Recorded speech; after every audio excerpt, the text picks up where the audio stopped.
Welcome to the Rural Revival Podcast. I'm your host, Dana Larson. This week we're talking with Dan Jurek and Jeff Bajek of True North Basecamp in Crosby, Minnesota.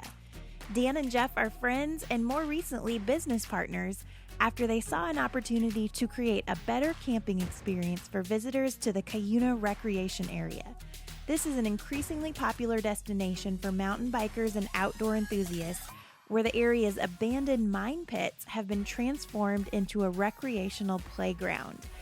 Dan and Jeff are sharing about the experience they provide at True North Basecamp and how that includes both the town and local businesses, plus the transformation they have seen in the area, working with the city on new zoning, and the importance of an area not being tied to one industry. So here we go with Dan and Jeff.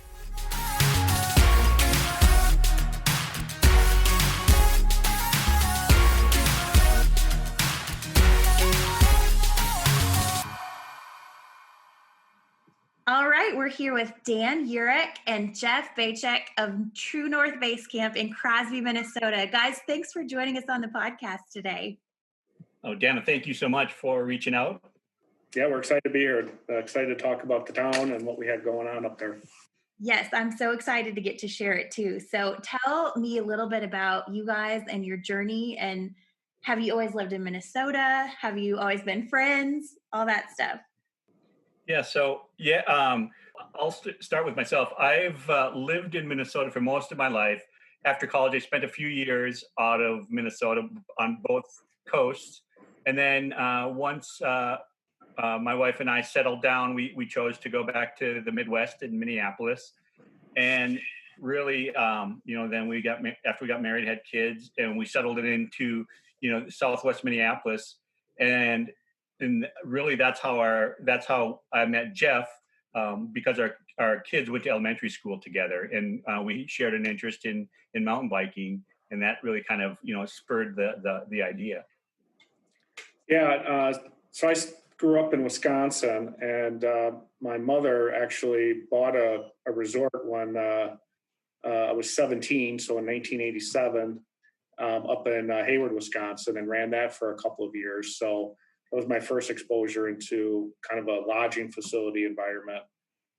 Ultimately, after high school, I moved over to Minnesota, attended college here, and I did leave Minnesota for a few years as well, head out to the East Coast, and then I came back and settled down here, met my wife, and had kids, and similar story to Dan. Ran into him through our kids knowing each other. And myself, I've been into mountain biking for about 25 years, so it's been a pretty big passion of mine for a number of years going forward. And I think what was really helpful is our professional backgrounds, because my background is marketing, and I've worked in hospitality as clients and such, whereas Jeff is more into finance and things like that. So we even each other out to help run a successful business. That's great. So when did this idea for True North Basecamp come about? I know it was September, was it 2014? Yeah, it was 2014. Yeah, September 2014.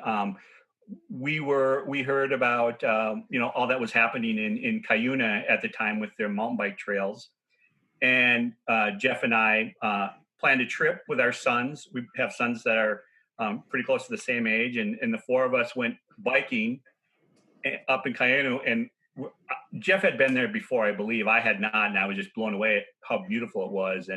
And we stayed at the local state campground, and it rained, so there's no place to stay. And that just kind of spurred the idea of there really needs to be some lodging up here. And then after we did some research on growth plans of the area and things like that, it seemed like a feasible idea. So then we literally put together a business plan, and then I think after that we opened in December of 2015.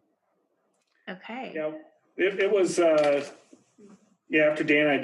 This is really, I give Dan the credit for the concept, and he approached me mainly as a partner going into this. So Dan brought all the creative ideas and concepts to it, and I was able to take my finance and banking background to turn this into a plan to make it work.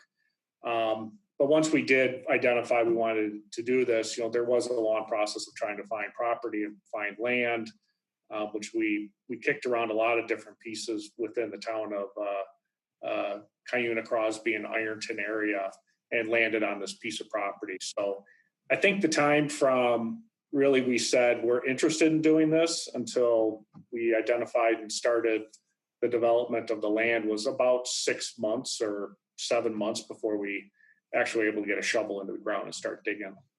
And really all the credit goes to really the Minnesota DNR and the Cuyuna trails, the mountain bike trail, the crew is what they're called. They're a group of volunteers that really establish the trails and they maintain the trails. And, we just saw what great potential it has. And I think what we helped pioneer was business growth, because the area, I should say business growth in the hospitality industry, because there really was no lodging facilities nearby or connected to the trail system. And so, that was our goal. And really what we had to do, the challenge was working with city council. I mean, they were very helpful, very friendly, but there was just a lot of regulation to go through to get zoning correct, because traditionally it's been a very much of a manufacturing, area. And so they didn't even have, zoning laws in place for this type of facility. So we had to go through, it was a learning process for me, and I think for the city as well, of what needed to happen so that we could construct a resort, where we were. Yeah, and I'll add to Dan's comments. The city was incredibly cooperative and welcoming for this to happen. They really wanted to get some sort of private development going on in the city after this big investment into the trail system, so that they could benefit from economic growth in the community, and the local residents were able to that benefit. So I give a ton of credit to the city for being a great partner going into this process and being open-minded to what we needed to do. And as Dan said, there wasn't even a zoning code written for what we were trying to develop. And so we partnered with the zoning administrator, the mayor, and others from the city council to draft it and get it adopted and put into place. So it was really not just finding the land and developing it, but it was creating the means to get the land developed through the laws and the zoning code. So it was quite a long, drawn-out process, but one that needed to get done, and ultimately it benefited the city long-term for continuing to build trail and redevelop the town. Mm-hmm. I can only imagine. Yeah, it took a lot of hours and a lot of just patience with everybody to go through this process. And it didn't happen overnight, but ultimately Dan and I persevered and stuck it out and got to where we're at today. Yeah. And we also had a great ally in really the DNR and also the Cuyuna crew, because they, worked hard at, bringing the trail system vision to life, but also they had the vision of doing an economic feasibility study. So that really helped us justify, to our business plan, that there is a long-term strategic growth, because I think what a lot of communities fail to realize is it's just not as simple as building a trail and they will come. It's building the trail, maintaining it, have a vision for expansion, so people will have a reason to come back again and again. It isn't just clearing some brush and making a few cool jumps. It really is a huge undertaking. Mm-hmm. Well, I think it's worth noting too, there's quite an interesting history for this area and for these towns. So Yes. set that up for us a little bit and tell us about what it used to be and now what the transition is that's been happening there. Sure. Yeah. if anyone not familiar with it, the history in mining runs so deep in the area. Taconite mining, within this Cuyuna range.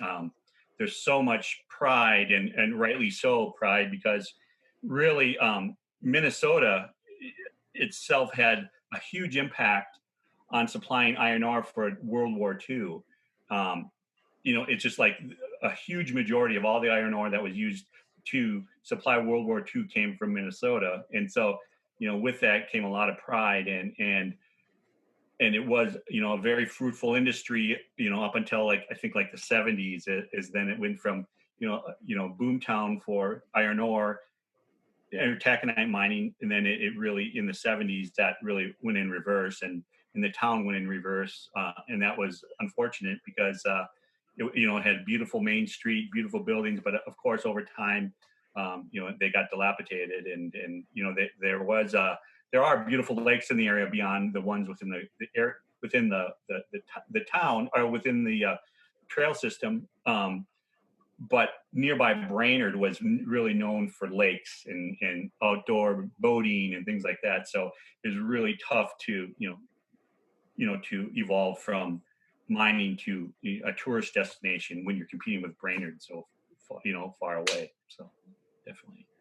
Yeah, and the thing that the mining industry brought, not only that kind of that pride of what they were able to accomplish, but the changes to the landscape that the mining industry created is what really created the area today and the outdoor activities. This was open pit mining, meaning they found areas and they just dug deep and deep and deep, and then they piled dirt on top of each other time after time to create these large mounds or hills around these deep, deep pits.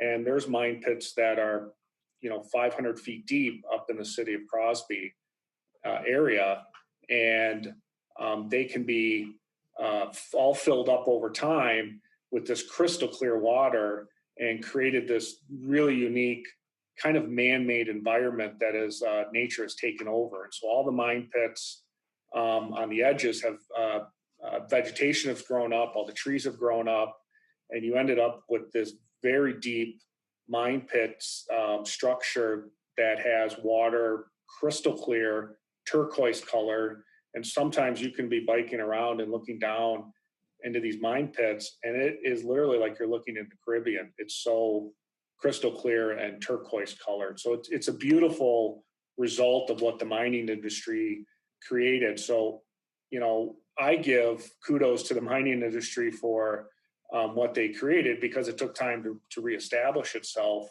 But they were responsible ultimately for the beauty that is there today.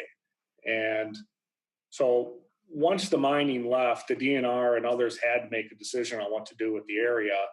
And so it was really a partnership with the DNR, as Dan commented, and some local bike enthusiasts in the state of Minnesota that identified this area to redevelop into a mountain bike trail system. And that's where the vision came from, and ultimately what they were able to create. So who knew that old mines would be perfect for mountain biking? Yeah, totally. And I think what helps a lot too is the Twin Cities and the whole state really has such a robust cycling community that helps, keep it, such a, flourishing industry. And we have companies like QBP, which is a huge, bicycle industry company based in Bloomington that really brings in, cyclists to the area. So there's really a lot of the ingredients for the perfect recipe of a biking destination really is in this state, which helps a lot. And we actually have a ton of people. I would say probably our second, we get almost, I think we're pretty neck and neck with Wisconsin and Iowa, our visitors we get. So we get a lot of people from Iowa and Wisconsin as well, and North Dakota. So it's great to, that we draw people from all over the US and Canada as well. Absolutely. And you even, so when you built this, you modeled the cabins after mining buildings. Yeah. That was cool. Yeah, we really wanted to, it was just, what inspired us is there's this, it's called the Cuyuna. There's a museum in town, and it's just fascinating, all the mining history and all of the cool photos and memorabilia, and it's just, you just know that this is what this town is all about. So we wanted to pay as much homage as we could to that rich history, and in really the look and design of the cabins. And we call it the design is like, we call it Northwoods Industrial, so bringing that look and feel together. So yeah, we've gotten a really positive response on that, and keeping that in July. So when somebody comes to stay at True North Basecamp, what can they expect? Paint a picture for our listeners. What we try to do is keep it as simple as possible, but have all of the amenities you want. So it's like, cleanliness is huge, just because both Jeff and I have traveled across the country with our families at campgrounds and state parks, national parks, and going to the restrooms at these facilities are never a positive experience, for 99% of the time. So that's really what we want to do. It sounds silly, but we want to ensure that, the bathroom and shower facilities are top notch, clean, and functional at all times. So we probably spend way too much time making sure that that's, running smoothly. And then the design in the cabins is really minimalist. But we have, beds, a table, we have Wi-Fi, and we love art. So we've worked with some local brands to really, dress out the cabins or put the interior design, and having Minnesota brands come to life with the interior, and having artists design the interiors of these cabins. So it's really, homage to the art, bike of Minnesota, as well as the mining history, and having all those amenities, and air conditioning and heating, and our showers have heated floors for winter biking. So we really thought through kind of, the day in the life of a visitor, and think of the bare minimum amenities you would need for comfort, and nothing really frivolous or over the top. The other thing we did too, we purposely didn't have any types of kitchens or the only cooking we have is either the fire pit with a cooking grate out front, but we really encourage our guests to visit the local restaurants in town, because there's such great opportunities, there's such a great variety of restaurants, and there's a brewery in town, and so it's really fun. And really what it does too, if you encourage people to visit Main Street, it really makes a longer lasting impression on their visit, that they get to experience. The more senses they get to experience, the better their experience will be. And guests really love that. So. Yeah. And, the experience that we try to create is one where people can spend as much time outdoors as they want, and have an escape into a shelter, as a nice shelter, but it's an escape to get out of the bugs and out of the weather, if that arises. But we try to make it where people want to be outdoors.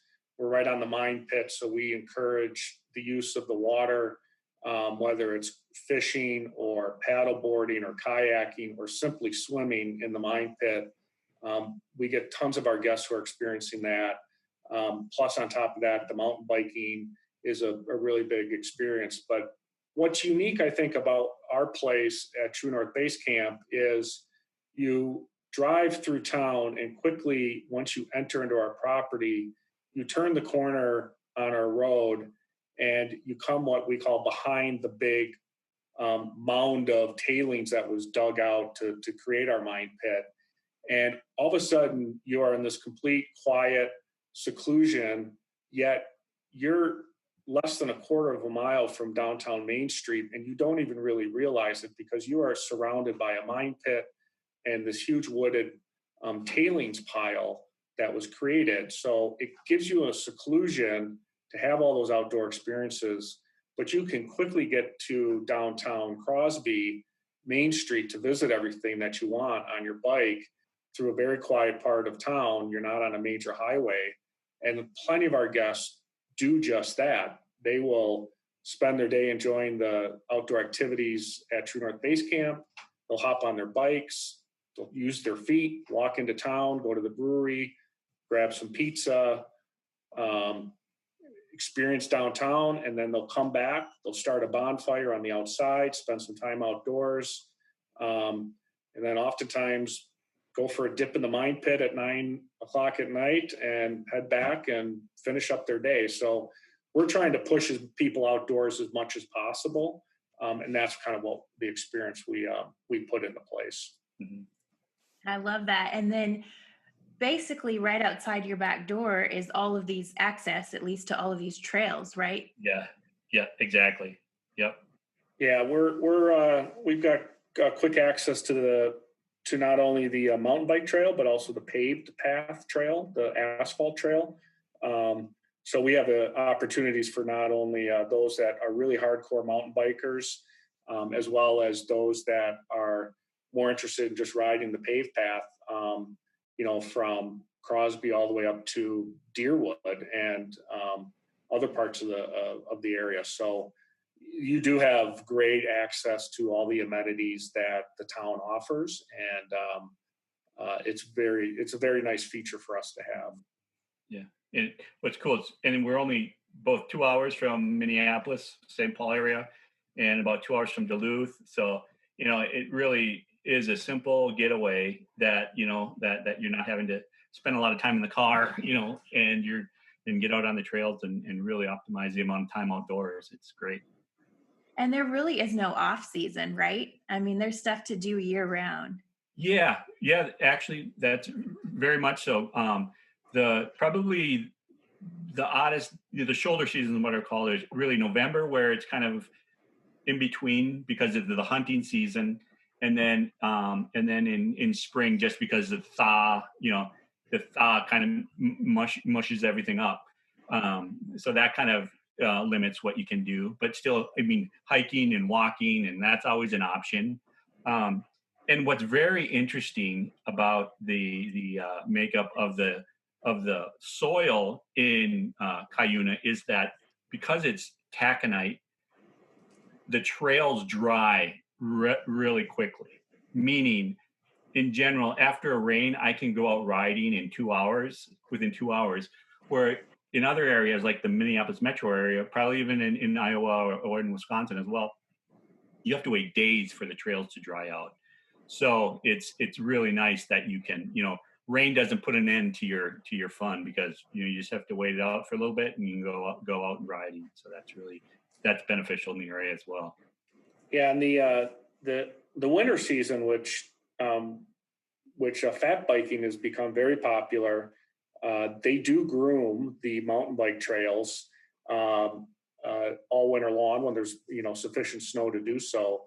So we do get plenty of guests that are enjoying the area during the middle of December, January, February timeframe, and riding the groomed fat bike trails. And then, like you said, come back and they've got the comfort of a heated cabin plus the shower house with heated floors. So there is opportunity to enjoy the area in the wintertime. And, the shoulder seasons, as Dan mentioned, as long as the ground is frozen or dry, you can mountain bike or fat bike on the trails. It's that period when it's soft and mushy where you cannot ride. So the off season is very short for this area compared to other parts of the upper Midwest. That's fantastic. So you mentioned some of the zoning challenges that you had when you first started this. And I think that can be a common problem in small towns because there are no codes like that for some of these unique ideas that are coming in. So what advice would you have for someone who is in a similar situation? Did you learn things that other people may benefit from knowing?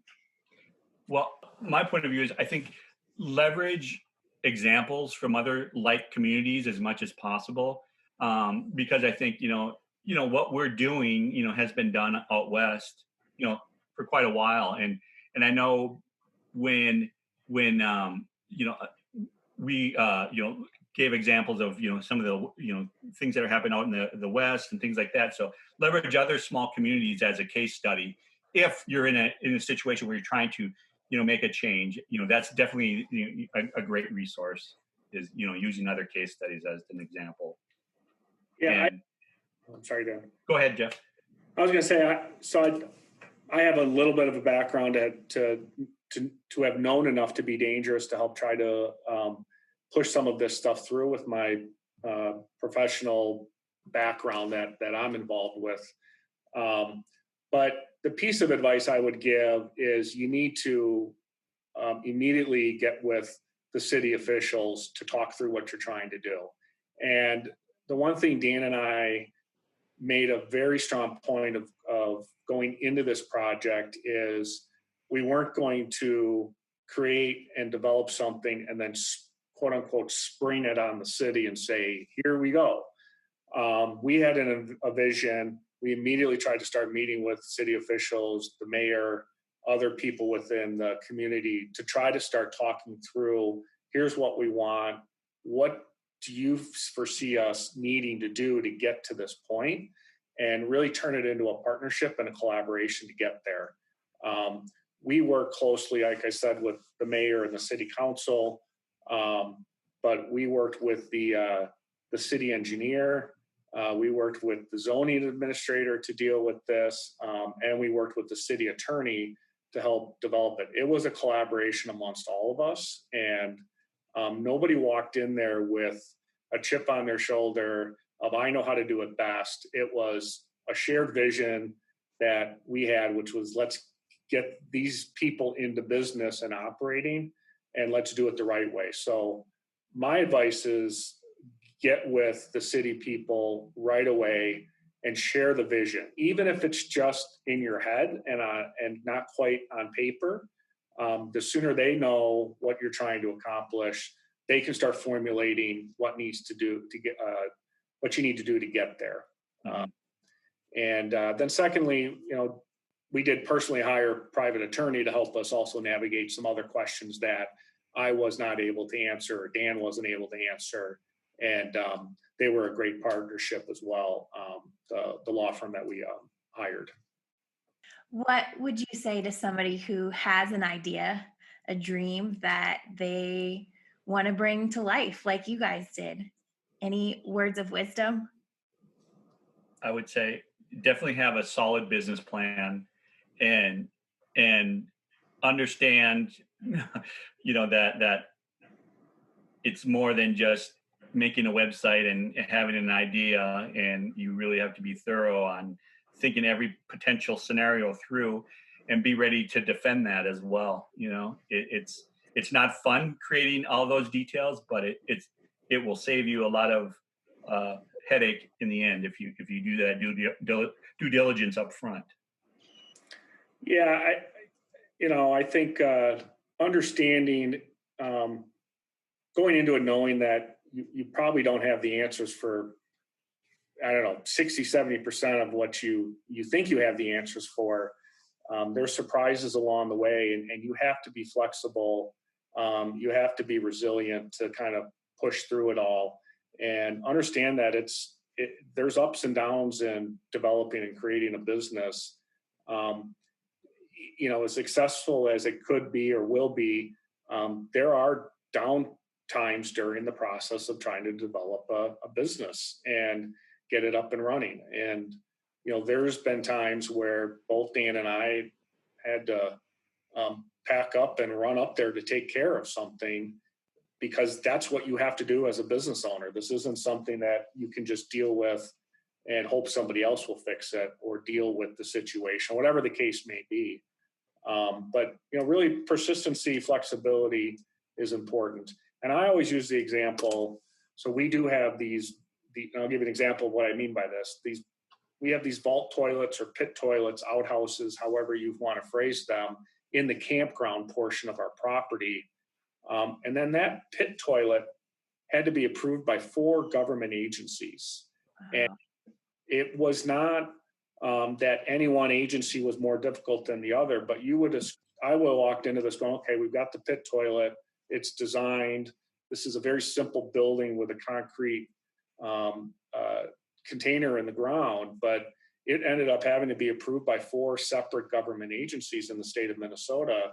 And you had to wait for each one to sign off on it. So those are the kinds of roadblocks you run into that you can either throw your hands up or you're just going to have to push through it. So it's just surprises along the way, and you just have to deal with them one at a time and get them accomplished. What's been the most rewarding part of this business so far? I love just seeing like the fact that these families are having, the families that visit just have a blast. They're just so surprised. I like people that visit for the first time and they're so surprised on how amazing this part of the state is and how simple, fun, just really just sucks kids in forever. Like they could sit by the edge of the lake and look for rocks all day long. I'm speaking for my kids, and just, going out on the trails and all day and just being exhausted. Just having my favorite thing is just really seeing people experience Cuyuna for the first time, because it's just fascinating. Yeah, I would agree. The customer experience is truly rewarding to see families up there just enjoying themselves and spending time as families, or friends that go up there as groups that want to go and just get away from whatever they're doing every day during the week and want to get there for a quiet weekend with some friends and more family. That's really a big part of what I've been excited to watch. But for me, the other thing that's been really exciting to watch is the redevelopment of Crosby. And when Dan and I started, someone could correct me if I'm wrong, but I'm fairly confident we were really the first outside private investment post trail build that happened in the town. And when we started, Main Street was in a revitalization that hadn't started yet. And today, we've been witness to a kind of a coffee sandwich bike shop that got redeveloped, which has been a great addition to the town. The brewery opened up, a really nice higher end restaurant opened up, a pizza restaurant, really nice, that opened up, a high end kind of gift shop opened up with really great ice cream, and a very high-end cocktail-only bar opened up where you can only get cocktails, and it's really nice cocktails. So watch that redevelopment happen over time has been something fun to watch, that people have been able to reinvest back into the town and benefit everybody around there. So our guests are always the most important for True North Basecamp, always will be. That'll always be our focus and our priority. But certainly really close in second running is the town. I mean, just benefits the town has been able to get out of this. And knowing that Dan and I had some small hand into this process of redevelopment to the town is pretty cool. Yeah, I would second that totally. And what Jeff talks about, all that growth, that's only since 2015 too. And that's what's incredible to me, is like it's smart growth. It's not it's entrepreneurs, small business people coming up with their own ideas, bringing it to life, and so that's what's really cool. The creativeness that Main Street is in Crosby. It's not like a lot of other towns where there's a lot of chains and things like that. It's been really just unique brands, unique experiences that you're not going to find in a lot of towns. It's really cool. I love that. Well, What excites you most about the future of the town of Crosby and this whole area? Like, is this just the beginning of what's possible there?